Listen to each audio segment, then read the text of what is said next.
উদ্ধার করছে কে? ওয়ালা তাহিনু ওয়ালা তাহজানু ওয়া আনতুমুল আ'লাউনা ইন কুনতুম মুমিনিন। নিরাশ হয়ো না, হতাশ হয়ো না, বিজয় তোমারই হবে যদি তুমি মুমিন হও। জোরে কন্যা সুবহানাল্লাহ। তাহলে মুমিন বিপদের ডরায় না, ভরসা করে একজনের উপরে, তিনি কে? আল্লাহ। তো ঠিক এমন ভাবে একের পর এক নবীকে পরীক্ষা করছে। আদম নবীর কি জান্নাত থেকে বাইর করছে না? এত বছর কান্দাইলো, শেষ পর্যন্ত আল্লাহ পাক নবীর নামের উসিলায় ক্ষমা করলো। কথা কোন ঠিক কিনা আমার ভাইয়েরা? তাইলে পরিষ্কার কথা হলো, নবীদের মধ্যে একজন নবী, যার নাম হলো ইব্রাহিম আলাইহিস সালাম। ইব্রাহিম নবীকে আল্লাহ পাক 10টা পরীক্ষা করছেন। জোরে কোন কয়টা? এর মধ্যে একটা পরীক্ষায় ফেলাইছে নমরুদের মাধ্যমে, দ্বিতীয় নম্বর পরীক্ষা ফেলাইছে নমরুদের মাধ্যমে। ওই নমরুদা ইব্রাহিম নবী যখন এক আল্লাহর কথা বলে, নমরুদা ডাক দিয়ে কয়, তোমার কথা আমরা মানতাম না, তোমারও মানতাম না, আমরা যেমনি আছি এমনি থাকবো। নাউজুবিল্লাহ গণ। এরপরে ইব্রাহিম নবীকে ওই নমরুদা সিদ্ধান্ত নিল যে ইব্রাহিম নবীকে হাতে মারতাম না, বাতে মারুম। নাউজুবিল্লাহ গণ। এরপরে একটা বাঘের খাঁচা বানাইছে। 7 দিন পর্যন্ত বাঘটাকে খানা দেয় নাই, কারণ অনাহারি বাঘের সামনে যখন ইব্রাহিম নবী থাকবে, বাহিরের দিক দিয়ে যখন তালা লাগাই দিব, বাঘে কি খাইবো না সুমা দিব? খাইবো। এরপরে ইব্রাহিম নবীরে বাঘের সামনে জেলখানার ভিতরে ঢুকাইয়া দিয়া, আমি এই ওয়াজগুলো সুর দিয়ে করলে 1 ঘন্টা করতে পারতাম। আমি সময় কাজে লাগাইতেছি, ঠিক আছে, মাত্র বেশি দেখতে, যেন মূল কথা আপনারা পান। এগুলা সুর দিয়ে বলে অনেক সময় লাগে, কষ্ট দিচ্ছে আপনারা। ইব্রাহিম নবীকে বাঘের খাঁচার ভিতরে ঢুকাই দিছে। যার কেউ নাই তার কে আছে? বাহিরি দিক দিয়ে তালা মাইরা দিছে। তালা মারার পরে ইব্রাহিম নবী ভিতরে ঢুকছে। ঢুকার পরে দেখতেছে অনাহারি বাঘ সুরমুর করে উঠছে, বুঝেন না, খাওন নাই। ইব্রাহিম নবী ডাক দিয়ে, কি আল্লাহ, আমি জানি অনাহারি বাঘ আমারে খেয়ে ফেলবে, যদি আমারে খেয়েই ফেলে আমি একটা কর্ম করবো, আমার মৃত্যুটা যেন কর্মের মাধ্যমে হয়। কয় সেই কর্মটা কি? কয় আমি নামাজে দাঁড়াইলাম, আমার মরণ দিলে নামাজরত অবস্থায় মরণ দিও। আমাদের অ্যাডভোকেট মানিক ভাই একটা কথা বলছিলেন, ফুলাভান্ডি নামাজ পড়ে না, তাহিরি রানবা লেগে পাগল হয়ে গেছে। এই কথা হুনান পরে আমি ওয়াজটা কুট করে ফেলাইছি। কি রে ফুত, এই ফুত আজকে মুড়ি দিস না 4-5 জন আসস্তি বাবা, ওই যে আমার মুড়ি দিছে, হাত তোলস না কাটাকাটা। এটি আজকে আমার কাছে বায়াত রাসূল গ্রহণ করছে। আমি কইয়া দিয়া যাই, আবারও কইয়া দিয়া যাই, মা বাপরে যদি বাত না দাও, তোমার মতন মুরিদ তাহিরির দরকার নাই। রাগ করলে করবেন, মুরিদ এখন ছুটে যাবো। কথাটা কি খারাপ কইছি? যে ফিরে কইব মা বাপের খেদমত লাগতো না, এটা ফিসাব না, এটা সকাল বেলার পেশাব। খারাপ কইছি? ফির মুরিদি তাহিরির ব্যবসা না, যদি ব্যবসা হইতো প্রতি ওয়াজ মাহফিলে 1000 মুরিদ করাইতে পারতাম, লক্ষ লোক আমার মাহফিলে হয়। আমি বাচ্চা মুরিদ করি যেন একটা মুরিদে 100 ঘর ঠিক করতে পারে। আরেকটা কথা কয়া দিয়ে যায়, অ্যাডভোকেট ভাই বলছে ফুলামান্ডি নামাজ না পড়লো তাহির হুজুরের লাগে খুব পাগল। নিশ্চয়ই মানিক ভাই এলাকা থাকে, দেহে ফুলামান নামাজের টাইমে ঘোরাঘুরি করে। তাহলে আজকে থেকে ওয়াদা করো, তাহিরি হুজুরের নাম ওয়াজ করতে আনছো, আজকে থেকে ওয়াদা করো আমরা 5 ওয়াক্ত নামাজ পড়বো। কথা কন ঠিক না বেটি? রাজি আসেননি সবাই? আল্লাহ যেন আপনারা কবুল করে, আমিন কোন। তো ইব্রাহিম নবী বিপদের সময় সেজদা দিব কার কাছে? আল্লাহ ছাড়া কাউরে সেজদা করা যাইবো? আচ্ছা। এরপরে নমরুদা মহিলা নিয়ে নাচতেছে। আহারে, বাঘের সামনে, বাঘে বনের বাঘে ফাইলে মানুষ ছাড়ে না, ঠাস করে মনে করেন আস্তে যাক, অসুবিধা নাই, নীরব থাকেন। সবাই দুরূদ শরীফ পড়েন। আল্লাহুম্মা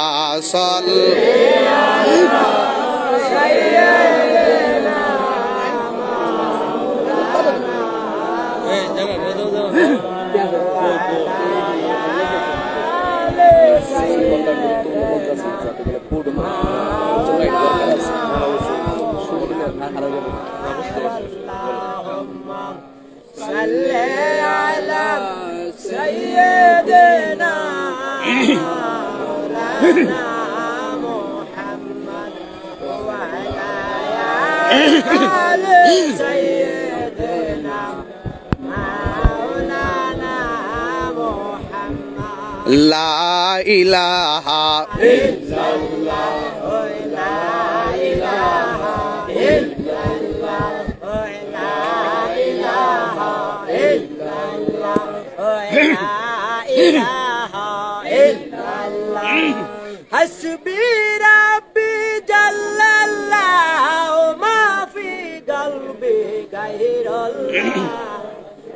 মুহাম্মদ সাল্লাল্লাহু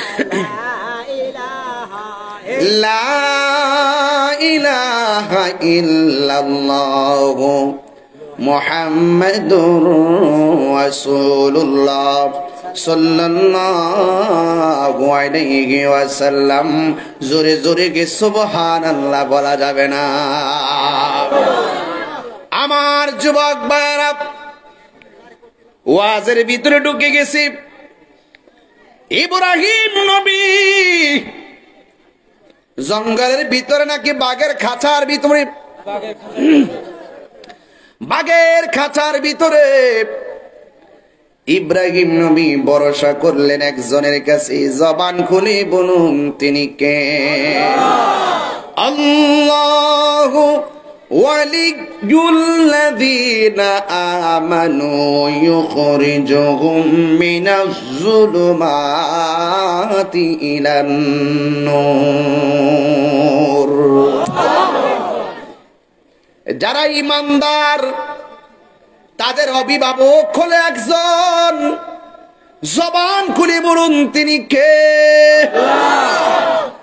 আর যারা কুফরি করে কাফের তাদের অভিভাবক হলো তাগুত, শয়তান। এই জন্য ইব্রাহিম নবী জেলখানার ভিতরে নমরুদ্দা বাহিরে নাচানাচি করে। আর ইব্রাহিম নবী যখন আল্লাহু আকবার বলে দাঁড়ায় গেছে, বাগদা ইব্রাহিম নবীর গাড়ির মধ্যে ধরতে গেছে।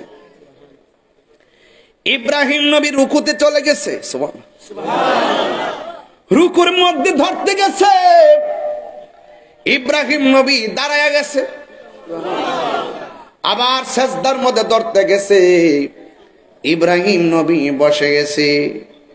এইভাবে নামাজ শেষ কইরা ইব্রাহিম নবী সালাম ফিরাইয়া দুইটা হাত আল্লাহর দরবারে বাড়াইয়া দিছি। যার কেউ নাই তার কে আছে? আর জোরে বলুন। আমার দয়াল নামে এত গো মধু, আমরা রে কইরাছে জাদু গো। ওরে দেখা দিয়া কোলে নিয়া, দেখা দিয়া নিবাও মনের বেদনা, আমার মন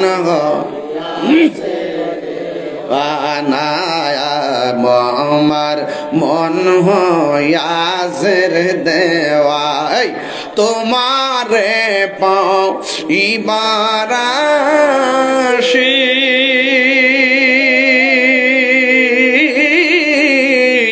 ঘুরতেছি কাঙ্গালের বেশে গো, ওরে দেশে বিদেশে ঘুরি আমি, দেশে বিদেশে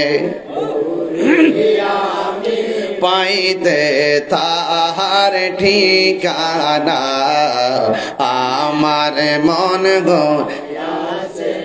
মাসে একটু চল দেখো না। আমার দয়ালে নামে এত মধু, দয়াল নামে মধু ফুরায় না। বক্স থেকে সরো, বক্স থেকে সরো। দেওয়ানা জোরে জোরে কি আল্লাহু আকবার বলা যাবে না? হায়রে ও আমার নিকলির বন্ধু, যার কেউ নাই তার কে আছে? এবার ইব্রাহিম নবী নামাজ শেষ কইরা তিনি বসে আমার আল্লাহর দরবারে দুইটা হাত বাড়াইয়া দিলেন। তোমার মতো দয়ার সাগর আর তো কেহ নাই, আমি বান্দা দয়া ভিক্ষা চাই। ও বন্ধুরে আমার, ও নিকলির বাবারা, ও বাজিতপুরের মিঠা মহিনের বাবারা, কি দিয়ে আওয়াজ বুঝাইতাম? ইব্রাহিম নবী দুইটা হাত আল্লাহর দরবারে বাড়াইছে, আর অনাহারি বাঘ ইব্রাহিম নবীর সামনে বসছে। নমরুদ কয়ে, বাঘ তুই তাড়াতাড়ি খা। আর বাঘের সামনের পিছনের দুইটা পা মাটিতে বিছাইয়া সামনের দুইটা পা এমন ভাবে ইব্রাহিম নবীর দিকে করে দিয়েছে। ইব্রাহিম নবী দুইটা হাত আল্লাহর দরবারে বাড়াইছি। ওই নমরুদ্দা তাকায়া দেখতেছে,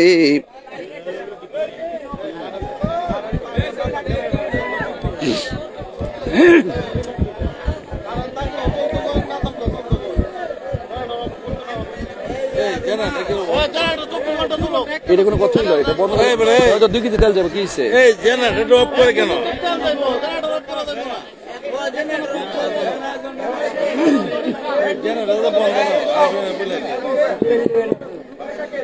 আমার যুবক ভাইয়েরা, ও পৃথিবীর মানুষ, আপনার কি কষ্ট হইতেছে বাজানো? ওয়াজ বুঝতে কি অসুবিধা হইতেছে? আমি একটা জায়গায় নিয়ে যাবো আপনারে, মারহাবা কোন। ইব্রাহিম নবী আল্লাহর দরবারে দুইটা হাত বাড়াইলো, আর এই দিক দিয়া ইব্রাহিম নবীর সামনে বাগে দুইটা পা করে বসে আছে। বন্ধুরি, ও নিকলির বাবারা, এবার নমরুদ্দা কয়ে, বাঘ তাড়াতাড়ি খাস না কেন?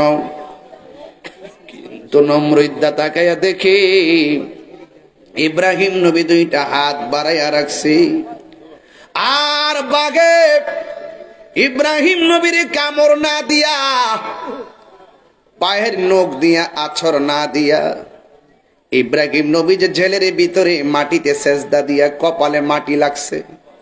নমরুদ্দা তাকায় আর দেখতেছে বাঘের জিহ্বা দিয়া ইব্রাহিম নবীর কপালের ধুলা বালি গুলা পরিষ্কার করে দিতেছে। যুগে যুগে পশু পাখি নবী চিনেছে, মানুষের বাচ্চা হইয়া নবী চিনে না। কথা কন ঠিক কিনা? এটা নতুন না, এটা অনেক পুরান জিনিস। ইব্রাহিম নবীর প্রথম পরীক্ষার ভিতরে আল্লাহ উদ্ধার করে দিছে। রক্ষা করার মালিককে। এরপরে নমরুদ্দা ইব্রাহিম নবীকে মারার জন্য অসংখ্য সৈন্য দিয়া জঙ্গলার কাঠ কাটাইয়া লাকড়ি বানাইছে, বিশাল বড় একটা গাতা বানাইছে, গর্তের নিচে লাকড়ি দিয়েছে, লাকড়ির ভিতরে কেরোসিন দিয়েছে। এই লাকড়ির উপরে ইব্রাহিম নবীরে ফেলে দিছে, আর ইব্রাহিম নবীর উপরে অনেক লাকড়ি স্তূপ দিছে, আবার কেরোসিন দিয়া দাউ দাউ করে আগুন লাগাইয়া দিছে। সব প্রাণী কি আচরণ করছে আমি জানি না। ওই সময়ের একটা প্রাণীর কথা আমার মনে পড়ে গেছে, না বইলে আমি পারবো না। নমরুদ্দা নর্তকী লইয়া নাচতেছে, কয়ে আগুন কাউরে খাতিরি করে না, মনে হয় ইব্রাহিম নবীরে জ্বালাইয়া কয়লা করে দিছি। ওই আগুনের গর্তের পারে একটা প্রাণী, যেই প্রাণীর নাম হলো ব্যাং। ব্যাংটা প্রস্রাব করে দিছে আগুনটা নিবাইবার জন্য। এই জন্য ঘরের কোনায় ব্যাং থাকলে ব্যাং কোনোদিন মারবেন না। ওয়াজ কিতা বুঝাইতাম আপনারা, হাকিকতে টাচ দিছি বাজান, বোঝার জন্য বলছি। এই জন্য যুবক ভাইয়েরা আমার, নমরুদ্দা সাঙ্গ পাঙ্গুল নাচতেছি, কাঠগুলা পুড়তে পুড়তে শেষ হইয়া গেছে, কয়লা হইয়া লাল হইয়া গেছে, লাল কয়লা কালো হইয়া নিবে গেছে। আর নমরুদ্দা তাকায়া দেখতেছে ইব্রাহিম নবী একটা পশমের ভিতরে আগুন লাগে নাই। জবানটা খুলে কাল রক্ষা করার মালিককে। এর চাইতে আপনি কি প্রমাণ চান?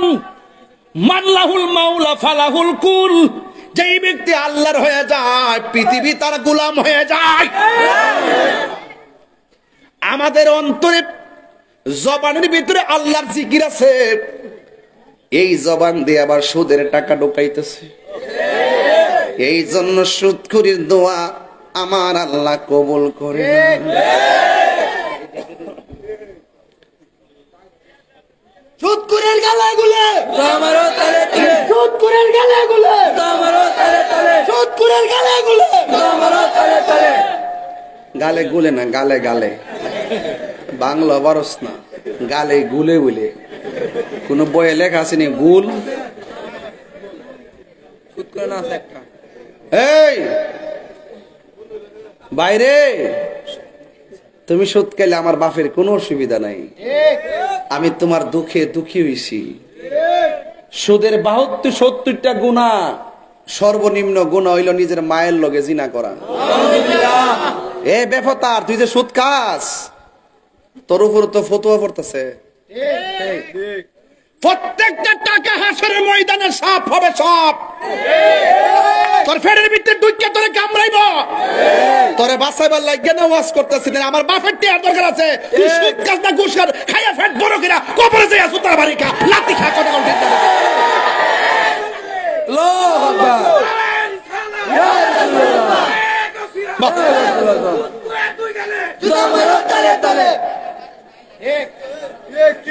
পাঁচশো রুটে পয়সা নষ্ট, যুবক নষ্ট মদে, কুসমাজে গেরাম নষ্ট, খাদক নষ্ট সুদে। বাজান কইতাম নি, আমার তো বাজান ডর করে। তাই রে হুজুর, ধরে না, ধরলে ছাড়ে না। তুমি কোটি টাকার মালিক হইতে পারো, মসজিদের সদস্য হওয়ার যোগ্যতা তোমার না। বেটা খাইতে খাইতে ফেড আয়ে, কইতে কইতে মুখ আয়ে। বাজান আপনি সুদ খাইলে আমার কি তৈব কোন? গামলা বইরা খান, পেট বড় করেন, কবরে গিয়ে জুতার বাড়ি খান, হাসের ময়দানে সাপের ছুবল খান। আপনি ব্যাংকে লক্ষ টাকা রেখে যান, রেখে আপনি কবরে চলে যান। আপনার ছেলে সেই সুদের টাকা দিয়ে অ্যাপাচি হাং R15 চালিয়ে চালিয়ে রাস্তাঘাটে মাস্তানি করবে, আর আপনার গলে গলে কবরে জুতার বাড়ি চলবে। এই জন্য সন্তানকে সুদের টাকার মালিক বানাইবার আগে মানুষের বাচ্চা বানায়া যান। কথা কন। যেই সন্তান আপনার জন্য কবরের পারে গিয়ে আপনার জন্য দোয়া করবে। কথা কন, ঠিক না বেঠিক? 500 রুটে পয়সা কইতাম নি বাজান। আচ্ছা বুঝলাম না, আমি সুদ করে কথা কোয়ার পরে যে তোরা নাইস মারছ, গণনাটা কি তারে? বাইরে বাইরে শিউর এলাকা সুদ করে আছে, মাইরা লাইছে রে, মাইরা লাইছে রে, ওখানে তাহিরি কাছাইয়া পড়ছে জন্মের বাপডাম। 500 রুটে পয়সা নষ্ট, যুবক নষ্ট মদে, কুসমাজে গেরাম নষ্ট, খাদক নষ্ট সুদে। সুদ করে ফেটটা দেখবো এমন এমনি হাই যাইব, সালাম ফিরাইব, নামাজে নামাজে মাঝে মাঝে যাইব, যায় সালাম ফিরাইব, আর সালাম ফিরাইব এমনি। আরে গরুটা কিনছত নেই। 500 রুটে পয়সা নষ্ট, যুবক নষ্ট মদে, কুসমাজে গেরাম নষ্ট, খাদক নষ্ট সুদে।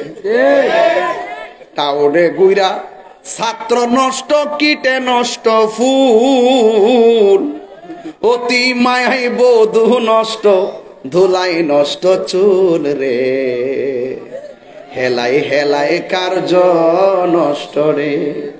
পুরুষ নষ্ট হাটে, খারাপ রাস্তায় গাড়ি নষ্ট, নারী নষ্ট ফুসকুনির খোলা ঘাটে রে। কেমন দিলাম? হেলাই হেলাই কার্য নষ্ট রে, ঠিক কিনা?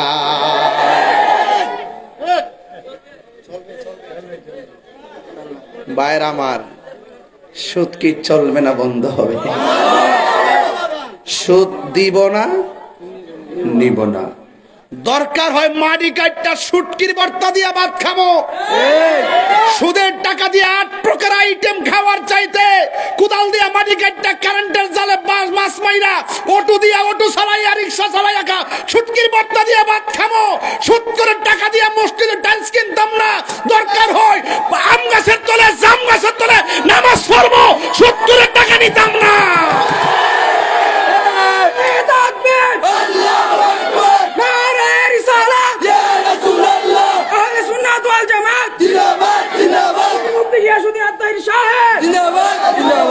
বাজান আর 15 মিনিট সময় আমার দিবেন নি?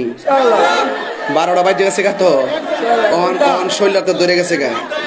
আর তোমরা ওয়াজ বুঝো না তৈলে, আমি 1 ঘন্টায় 3 ঘন্টার ওয়াজ করতেছি, এটা বুঝুনি? এটা বুঝতা না তো, ওয়াজ তো বুঝো না, খালি ঘন্টা গরিব কার ফল চাও। কিতাতে কইতাছি এটা বুঝুনি? তুমি বুঝো না যে সুদ করে গোমাসকে হারাম কইলেছি। আমার এলাকার যুবক যদি একসাথে হয়ে থাকা সুদ করে ফালাইবার সময় পাবে না। কথা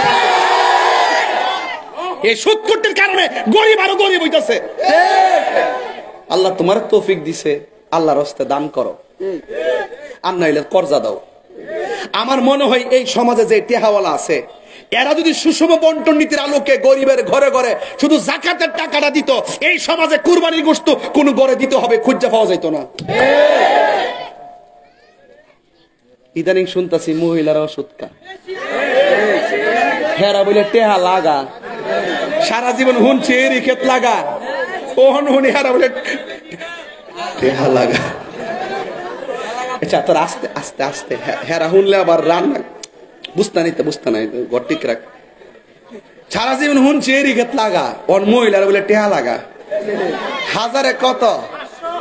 500 না, তুই বেশি কইছিস, বেহু বের হচ্ছে। তুই জানোস না, তুই হাজারে 100, হাজারে কত?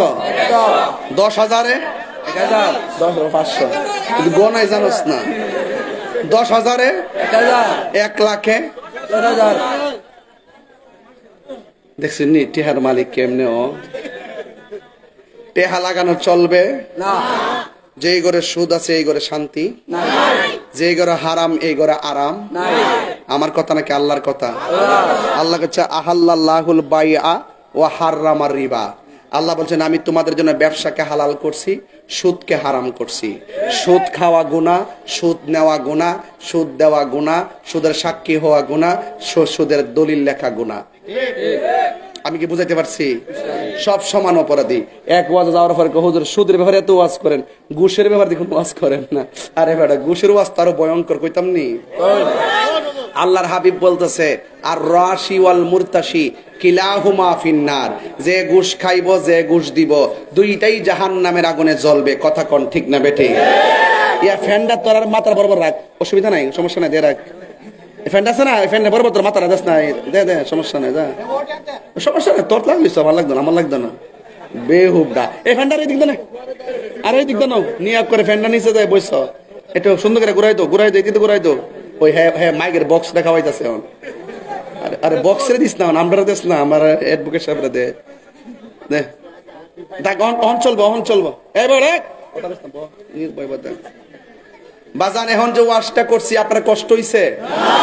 সুদ কি খাইবেন? আমার ফোলাফান্ডি করি, ফোলাফান্ডি কই হাত নামা। সুদ কি খাইবেন? সুদ দিবেন? ঘুষ খাইবেন? ঘুষ দিবেন? বাবা খাইবেন? ব্যবসা করবেন? নেশা করবেন? করবো বলে এবারে নেশা করবো, জুতা বাইরে লাম্বা বানাবো দিস করে দিছি, ব্যবসা বলে করবো। বাবা চলবে? নেশা চলবে? ইয়াবা চলবে? ফেন্সি চলবে? গাঞ্জা চলবে? ডেন্ডি চলবে? নেশা চলবে? সুদ চলবে? ঘুষ চলবে? চুরি চলবে? মুনাফিকি চলবে? গীবত চলবে? চুগলখুরি চলবে? বাজান কোন ওয়াজ কি আজকে বাদ রাখছি? এখন আসেন আর একটু সামনে যাই। ওয়াজ তো এখনো ঢুকতে পারছি না, ভূমিকায় ওয়াজ শেষ হইতেছে। যাই হোক, সুদখোর ভাইরা শুনেন, এই সুদখোর ভাইরা, আপনি যারা সুদ খান দয়া করে হাত তোলেন। তাহিরে কি ডরাইতেছে রে, আর পাবলিক কি ডরাইতেছে, কিন্তু আল্লাহরে ডরা না। এটা বুঝে না যে আমি যে হাত নিচু করে রাখলো আমার আল্লাহ দেখতেছে, কথা কোন ঠিক না বেড়ে? হাসর মাঠে মুখের মধ্যে তালা লাগাই দিব, হাতের সাক্ষী হাত দিব, চোখের সাক্ষী চোখ দিব, কানের সাক্ষী কান দিব, হাত কইব আল্লাহ এই বাটপাটটা আমার হাতটারে ওই ফাপদার মধ্যে ধরাইছি, আমি হাত দিয়া ওই কালল চুরি করছি, ওই কাডলটি পোলাপান যাওয়ার সময় ডাব চুরি করিস না, দুনিয়ার কেউ না দেখলো বান্দার হক নষ্ট করলে রেহাই নাই, কথা কন ঠিক কিনা? আমরা সুদ খাইতাম না, কি হবে বেঁচে থেকে, কইতাম নি রে, কি হবে বেঁচে থেকে। শুনেন আরেকটা কথা কইলাই, এই বছরের ভিতরে সবচেয়ে সুদখোর গুলো আজকে কষ্ট হইব, যে হুজুরে কেমনে রে আমরা দয়া গেছে রে। কি হবে বেঁচে থেকে, অযথা বিদ্যা শিখে যদি না করতে পারি সুদ মুক্ত সমাজটাকে, কথা কন। করোনা কি তো এমনি আইছে? বৃষ্টি যে বন্ধ হয়েছে এমনি বন্ধ হয়েছে গা? দুনিয়ার মানুষ যখন যাকাত দেওয়া বন্ধ করে দেয় তখন আল্লাহ পাক আসমান থেকে বৃষ্টি দেওয়া বন্ধ করে দেয়। কি হবে বেঁচে থেকে, কি হবে বেঁচে থেকে, অযথা বিদ্যা শিখে যদি না গড়তে পারি সুদ মুক্ত সমাজটাকে, যদি না গড়তে পারি ঘুষ মুক্ত সমাজটাকে, ঠিক কিনা? কি হবে আলেম হয়ে ইমাম সেজে সমাজেতে যদি না হক কথা উচ্চ সুরে না বলিতে, কি হবে আলেম হয়ে ইমাম সেজে বক্তা সেজে দুনিয়াতে যদি না হক কথা উচ্চ সুরে না বলিতে, চাকরি বই করহ যদি ছেড়ে দাওই না গদি, চাকরি বই করহ যদি ছেড়ে দাওই না গদি, কি হবে ধোঁকা দিয়ে আল্লাহকে, কি হবে বেঁচে থেকে, কি হবে বেঁচে থেকে, অযথা বিদ্যা শিখে যদি না করতে পারি সুদ মুক্ত সমাজটাকে, ঠিক কিনা? কি হবে আকাশ ছোঁয়া বিলাসবহুল বাড়ি গাড়ি না খেয়ে কত মানুষ পরপারে দিতে পারি, কি হবে আকাশ ছোঁয়া বিলাসবহুল বাড়ি গাড়ি না খেয়ে কত মানুষ পরপারে দিতে পারি। আজরাইল আসবে যবে মাটিতে পড়ে রবে, আজরাইল আসবে যবে মাটিতে পড়ে রবে, কোনো কাজে লাগবে না তোর বিল্ডিংটাকে, কোনো কাজে লাগবে না তোর বিল্ডিংটাকে, কি হবে বেঁচে থেকে, অযথা বিদ্যা শিখে যদি না করতে পারি শোষণবিহীন শোষণ মুক্ত সমাজটাকে, কথা কন ঠিক কিনা? এ বন্ধুরি, যার কেউ নাই তার কে আছে? ইব্রাহিম নবীর রক্ষা করছে কে? ইব্রাহিম নবীর জবানের আল্লাহর ডাকের দাম কম না বেশি? আজকে আমরা বিপদে পড়লে শুধু আল্লাহর ডাকি, বিপদ দিয়ে উদ্ধার হয়ে গেলে এই জবান দিয়ে আমরা হারাম টাকা ঢুকাই, কথা কোন ঠিক কিনা? এই জন্য আমাদের গজব কমে না, এই জন্য আমাদের বিপদও কমে না, এই জন্য আমাদের ডাকও কবুল হয় না। যেমন নবীদের মধ্যে নবী, যেই নবীর কোনো সন্তান নাই, জবানটা খুলে বলুন সন্তান দেওয়ার মালিককে? আরো বড় করে বলুন, যার কেউ নাই তার কে আছে? তাহলে ইব্রাহিম নবীরে বাঘের খাঁচায় ঢুকাইছে, রক্ষা করছে কে? ওই ইব্রাহিম নবীরে নমরুদের আগুনে ফেলাইছে, রক্ষা করছে কে? 3 নম্বর হলো ইব্রাহিম নবীর কোনো সন্তান নাই। এরপর আল্লাহর কোরআন সাক্ষী দেয়, রব্বি হাবলি মিনাস সালিহিন।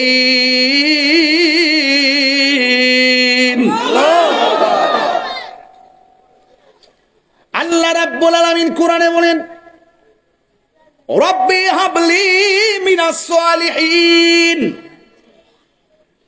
একটা মহিলার ঘরে যদি 12 বছর সন্তান না হয় তাহলে পাশের মানুষগুলো অনেক কথা কয় না, এরা অনেক দোষ ধরে না? আসলে এই মহিলার কোনো দোষ আছে?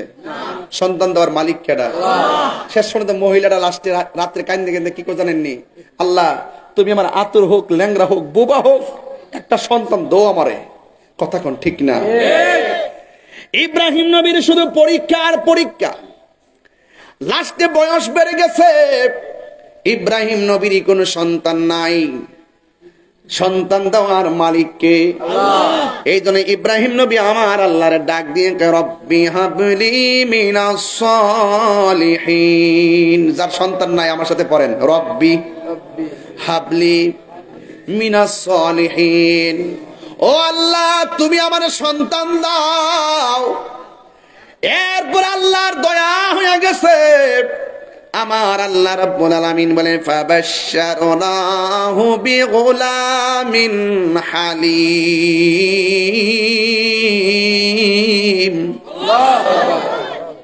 আল্লাহ রাব্বুল আলামিন তাকে ছেলে সন্তানের সংবাদ দিলেন। এমন ফুটফুটে একটা সন্তান, চমৎকার সন্তান। যেই মাত্র সন্তানটা হয়েছে, আল্লাহর পক্ষ থেকে ইব্রাহিম নবীর ডাক দিয়ে, ইব্রাহিম, পরীক্ষা শেষ নাই, ইব্রাহিম তোমার সন্তানটারে লইয়া আমার হাজারাকে লইয়া